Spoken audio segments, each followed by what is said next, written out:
চরিলাম বাজারে বাইকের ধাক্কায় গুরুতরভাবে আহত হলো মঙ্গল সরকার নামে এক শ্রমিক। আহত শ্রমিকের বাড়ি চরিলামের আড়ালিয়া এলাকায়। জানা যায়, মঙ্গল সরকার রাস্তা অতিক্রম করার সময় TR07F9125 নাম্বারের একটি বাইক দ্রুত গতিতে এসে মঙ্গল সরকারকে সজোরে ধাক্কা মারে। বাইকের ধাক্কায় শ্রমিক মঙ্গল সরকার রাস্তায় ছিটকে পড়ে আহত হয়।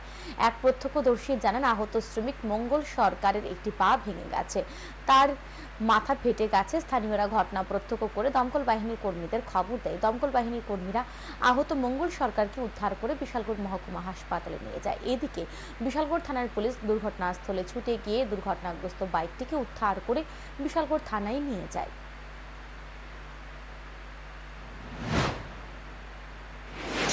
থেকে আহত আছে, ওই মুহূর্তে বাড়ি দিছে। তারা কেমন ইনজুরি হয়েছে? মঙ্গল সরকারের বাড়ি দিছে বাইক দিয়া। দুজন টাইপের বাইক আছে, বাইকটা মঙ্গল কি নাম কি? সরকার। কেমন ইনজুরি হয়েছে? পাওয়াটা দুটো হয়ে গেছে।